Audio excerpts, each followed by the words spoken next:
Sabemos que iniciar un negocio requiere tremenda valentía, pero también una muy exhaustiva planificación. Y en esta situación, al momento de lanzar el negocio, se pueden presentar algunos errores. ¿Cuáles son los más frecuentes y cómo prevenirlos? Lo vamos a conversar en nuestros estudios con el profesor de ESAN, Guillermo Vila, quien ya se encuentra con nosotros. ¿Cómo está, profesor? Bienvenido. Hola, Stephanie, gracias.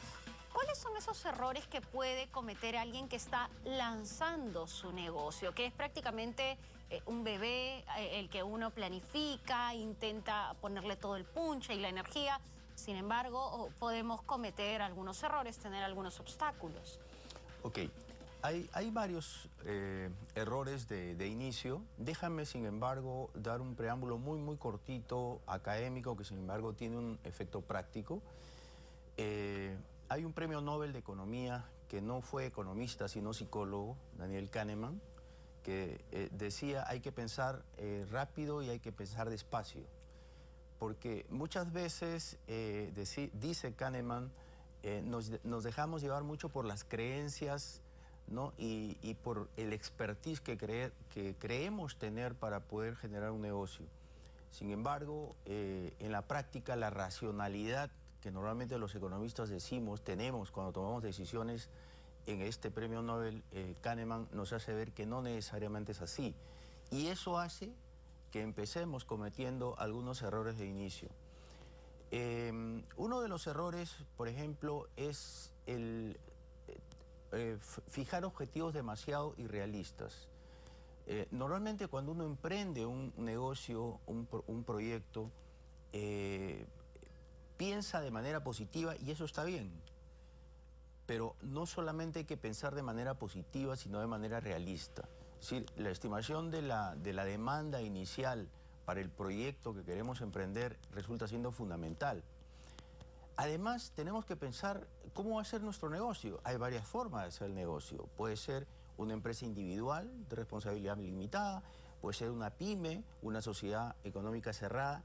Y cada una de estas posibilidades tiene además ingredientes de costos laborales diferenciales. Es decir, tener claro el panorama, ¿no? De cuánto me cuesta lanzar mi negocio, pero también hasta dónde puedo llegar inicialmente, porque siempre nos dicen hay que pensar en grande, pero también hay que ser un poco realistas. Eso es muy importante.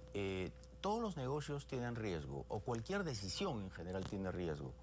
Y se trata de que los riesgos no se eliminan, los riesgos en finanzas se mitigan. Entonces, el tema de la mitigación del riesgo viene de la mano un poco con lo que tú has dicho. Un negocio tiene que empezar de a pocos. Un negocio tiene que empezar a mirar el crecimiento de una manera muy prudente, porque los sueños en general se dan más a largo plazo. Nosotros tenemos que pensar primero en el corto plazo. Si no pensamos en el corto plazo, no vamos a llegar a largo plazo, ¿no? Y por lo tanto, la planificación resulta siendo adecuada. Un tema también que yo he visto que hay muchos negocios que no se dan cuenta es que cuando inician una inversión, normalmente lo que hacen pues es valorizar la necesidad inicial de lo que hay que hacer. Hay que hacer un aporte capital, por ejemplo, dicen, para iniciar un negocio, correcto. Eso me parece bien. Hay que invertir probablemente en algunos activos que necesito para brindar el producto o el servicio que estoy dando. Pero no olvidemos dos cosas. Primero, cuando uno tiene que pagar determinado tipo de activos, hay un impuesto general a las ventas que hay que pagarlo. De hecho, hay negocios que cuando empiezan a recaudar ingresos, ¿no? el IGB que reciben por los ingresos lo consideran como parte de su caja. Eso no es parte de tu caja. Ese IGB tú se lo vas a tener que regresar a la SUNAT. Por lo tanto, momentáneamente lo vas a usar. Pero si tú dispones de él, después no te va a quedar dinero para pagarle a la SUNAT. Ese es un tema fundamental en el manejo de caja. Luego, tú inicias un negocio, no vas a pensar pues de que desde el momento cero va a llegar un montón de gente a comprarte. Probablemente vas a tener que, aparte de tu capital inicial, vas a tener que considerar lo que se llama el capital de trabajo. Es decir, una cantidad de dinero que yo necesito para pagar a los colaboradores que van a trabajar conmigo, ¿no es cierto? Y además tener paciencia, de que usted ha dicho los resultados vienen poco a poco y uno va creciendo, porque a veces uno pone un negocio y se desespera y quiere que ya funcione como uno lo tiene planificado. Sí, es muy correcto lo que dices. Además, en la práctica, porque muchas veces además me han preguntado sobre la conveniencia de iniciar un negocio financiándose con el banco, ¿no? Ahí hay una serie de temas. A ver, el primer tema, que es, creo yo, fundamental, porque hay empresarios que dicen, ¿para qué voy a trabajar con mi plata?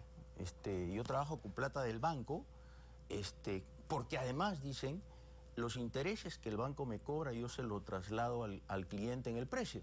Entonces, soy un loco. Luego lo repongo y perfecto, Y ¿no? perfecto, claro. Yo digo, eso está bien mientras el negocio vaya creciendo. Pero en el punto de inflexión en donde el negocio empieza a caerse, sea por competencia, por precios, por caída en la demanda interna, entonces definitivamente el golpe va a ser muy fuerte, porque deberle al banco es muy costoso. El banco se va a quedar probablemente con los activos que has dejado como garantía, ¿no?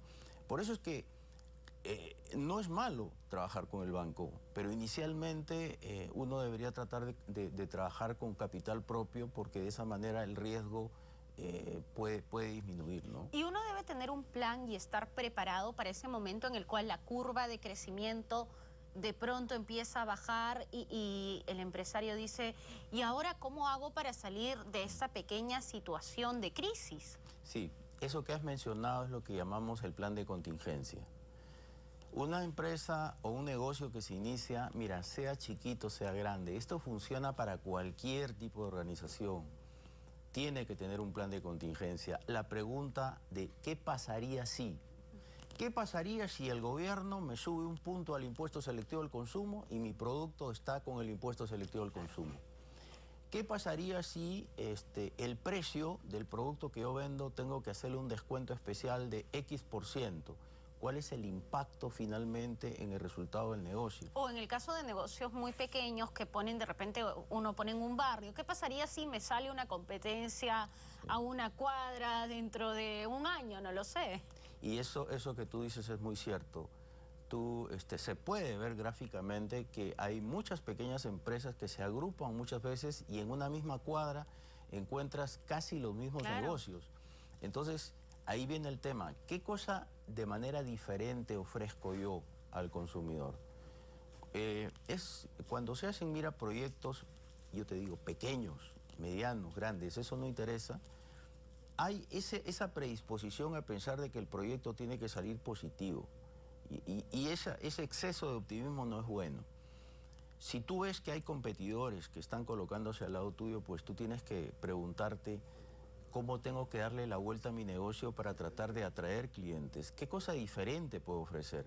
Por eso es que hoy día en un negocio la creatividad es buena, pero más que la creatividad es la innovación, que es la palabra de moda. Y cuando tú pones un negocio hoy día, no pienses en el entorno de hoy día. Piensa cómo va a ser el entorno de aquí a futuro, porque tu negocio no lo haces para hoy, lo haces para mañana, para los próximos años. Ese es un tema de planificación, ¿no? Ahora, respecto al asesoramiento que puede darse alguien que lanza un negocio, ¿qué recomendaciones les da usted? Porque muchos empresarios o comerciantes, ¿no? Dicen, ya, yo voy a empezar, pero no sé, hay tanta información y no sé cómo dar ese primer impulso bien asesorado. Fíjate, hay un tema que efectivamente algunas personas me han preguntado, inclusive en clase, es ¿cómo yo puedo estimar la demanda en este negocio tan pequeño que voy a iniciar, en donde no tengo ninguna data como para poder trabajar una suerte de estimación de demanda? No tengo dinero para hacer encuestas ni para hacer focus group. Claro, no puedo invertir en asesores. No puedo invertir, exactamente. Entonces yo lo que digo es lo siguiente, mira, lo primero que tienes que plantearte es ¿cuál es la estructura de los costos de tu negocio? Porque eso sí lo vas a saber. Tú sabes, ¿no?, qué tamaño de negocio quiero hacer, en qué costos voy a incurrir inicialmente, ¿no?, para hacer tu negocio. Esa información sí la manejas. Muy bien. Entonces, la primera pregunta es, ¿cuánto tendría yo que facturar para por lo menos cubrir inicialmente los costos estructurales de mi negocio?